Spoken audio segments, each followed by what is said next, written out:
মাননীয় প্রধানমন্ত্রী একটি নির্বাচনী সভায় অঙ্গীকার করেছিলেন তিনি ফেনী মেডিকেল কলেজ স্থাপন করবেন। আমরা 4 জন এমপি আমরণ অনশন করব।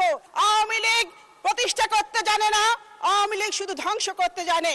আমাদের 4 জন এমপির প্রাণের দাবি, আমাদের ফেনীর গণমানুষের দাবি, ফেনীতে একটি সরকারি মেডিকেল কলেজ প্রতিষ্ঠা করতে হবে। ইতিপূর্বে ফেনীতে একটি প্রাইভেট মেডিকেল কলেজ প্রতিষ্ঠিত হয়েছিল। চাঁদা না দেবার কারণে পেট্রোল ঢেলে আগুন জ্বালিয়ে পুড়িয়ে ধ্বংস করে দিয়েছিল আওয়ামী লীগের সন্ত্রাসীরা। আওয়ামী লীগ প্রতিষ্ঠা করতে জানে না, আওয়ামী লীগ শুধু ধ্বংস করতে জানে, কিন্তু বিএনপি গড়তে জানে।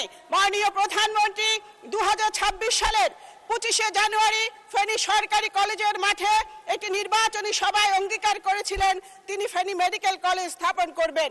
এই দাবিটি যতদিন পূরণ না হবে মাননীয় স্পিকার, ততদিন এই দাবির পক্ষে এই সংসদে কথা বলে যাব।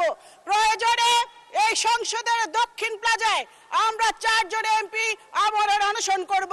এই বিষয়টি অতি জরুরি বিধায় প্রয়োজনীয় ব্যবস্থা গ্রহণ করবার জন্য আমি আমার অনেক প্রিয় স্বাস্থ্যমন্ত্রীর দৃষ্টি আকর্ষণ করছি।